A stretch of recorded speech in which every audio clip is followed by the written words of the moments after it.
はい、今更ですが、13セルテートを買いました。もちろん中古です。全体的に状態はいいです。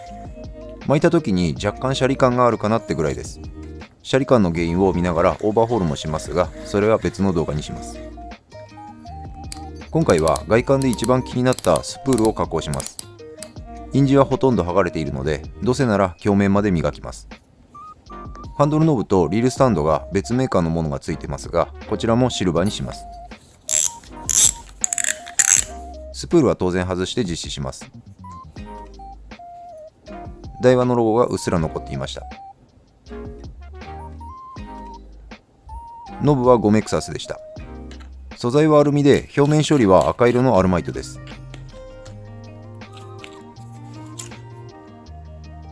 社外品なのでベアリングが追加された状態でした。よく回るので洗浄と注油で復活しそうです。ダイワの場合はシマノと若干形状が異なりますね。リールスタンドはドコモでしょうか。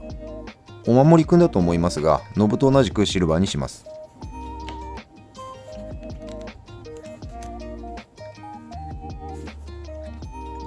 削ることになりますので、スプール内部の部品は全部外します。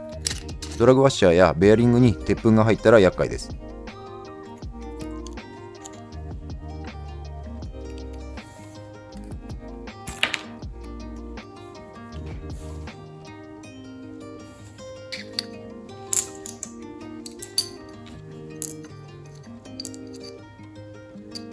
では始めます。使うものはマスキングテープ、各種耐水ペーパー、ワコーズのメタルコンパウンドとマザーズのメタルポリッシュです。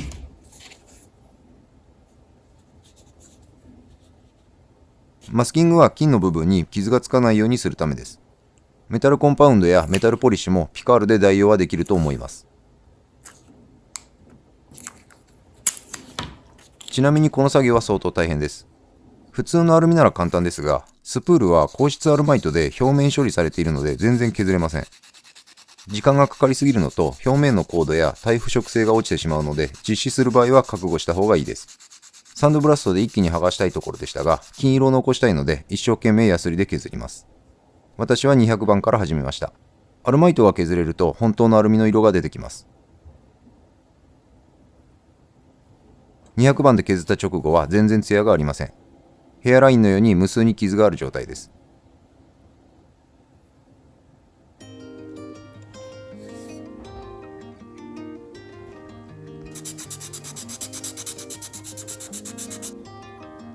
ここから360番、800番、1000番、1500番、2000番とだんだん細かくしていき、徐々にツヤが出てきました。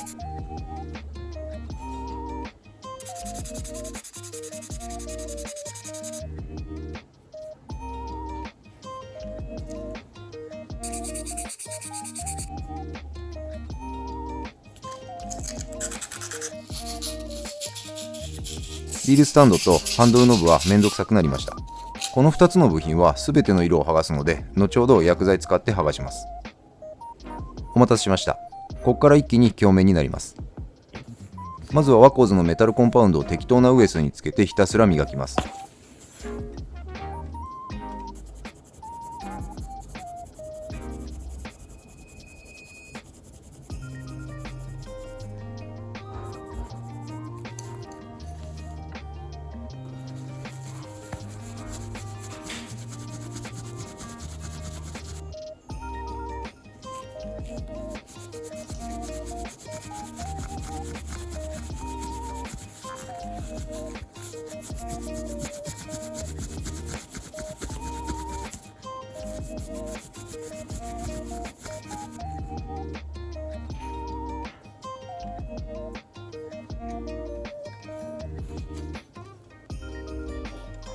これだけでも十分輝きますが、マザーズメタルポリッシュも使って仕上げます。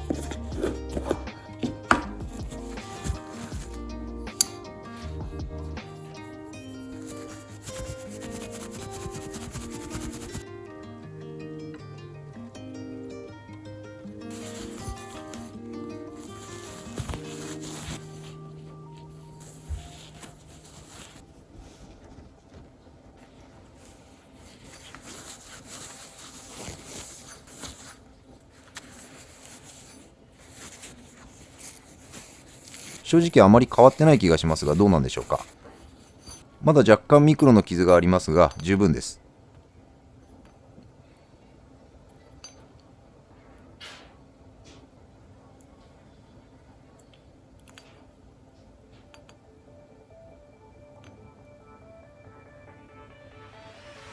ノブとスタンドのアルマイトを剥がします。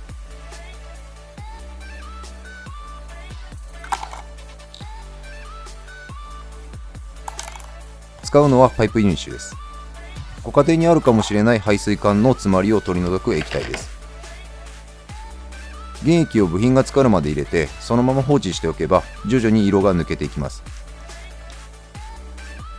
メーカーのアルマイトの質で放置時間が異なると思います。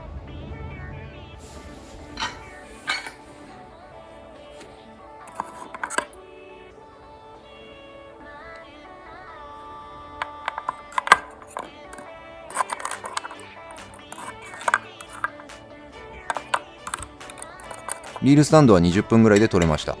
表面が黒ずんでますが、ブラシでこすったり金属磨きで綺麗になります。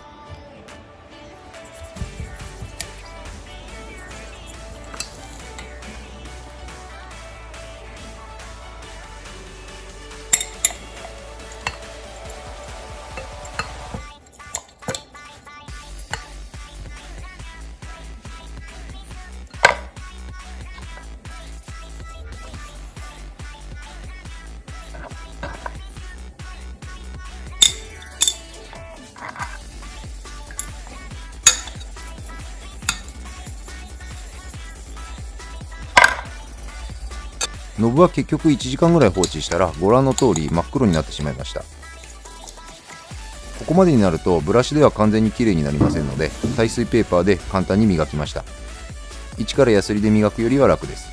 なぜかゴメックサスのロゴが薄く残りラッキーでした。金属磨きで仕上げます。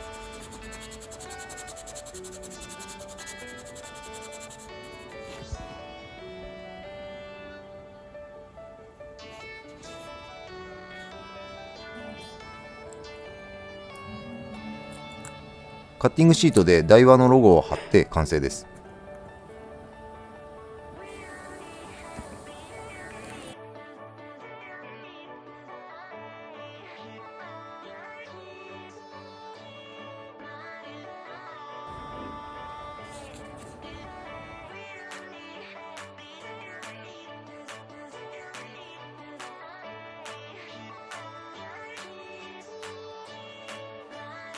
せっかくメタルボディなのでボディも鏡面にしたいところですが、今はやめておきます。